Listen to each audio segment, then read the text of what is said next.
Coffee খাওয়ার time নাই, coffee খাওয়ার সুযোগ আছে। হ্যাঁ, কফি মানব দেহে শক্তি যোগানো একটা ঐতিহাসিক পানি। তো 5-8টার সময় নাই, কফি খাওয়ার সময় আছে। আসল পয়েন্টে আসি। নামক একটা উদ্ভিদ থেকে, মানে কাফিয়া নামক একটা গাছের ফলকে নাম করা হয়েছে কফি। এটা প্রাচীন একটি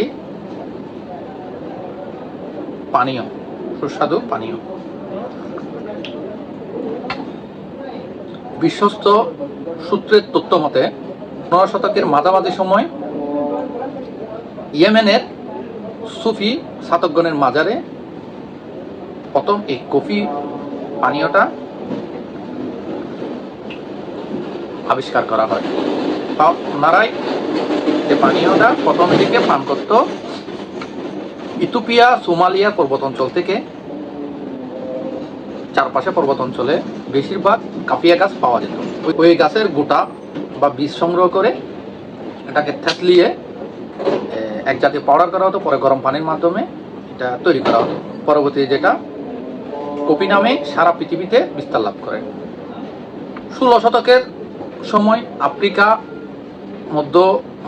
মধ্যপ্রাচ্য, আফ্রিকা, ইউরোপে এইটার জনপ্রিয়তা ছড়িয়ে পড়ে। ইউরোপের রেস্টুরেন্টগুলোর নাম এই কফিকে বেস করেই ক্যাফে নামটি এসেছে। প্রায় রেস্টুরেন্টের নামের পিছনে এখন ক্যাফে নামটা লাগানো হয় এই কফিকে বেস করে। তো 5-8টার সময় নাই, কফি খাওয়ার টাইম আছে, কফি খান। কফি খেলে মানব দেহে শক্তির যোগান হয় ইনস্ট্যান্ট। প্রতিদিন একটা মানুষ 4 কাপ কফি খেতে পারে। সবুজ রঙের কফি সবচেয়ে জনপ্রিয়। তো অবশ্যই কফি সকাল কিংবা দুপুরের আগেই খাওয়া উত্তম, এবং সন্ধ্যার দিকে কফি না খাওয়াই ভালো, যেহেতু কফি আরামদায়ক নিন্দার ব্যাঘাত ঘটায়, যেহেতু প্রচুর পরিমাণে ক্যাফেইন এখানে পাওয়া যায়। আরেকটি পয়েন্টে আসি। তো এই কাফিয়া গাছ থেকে কফির আবির্ভাব। কফি খাওয়ার টাইম নাই, কফি খাওয়ার টাইম আছে।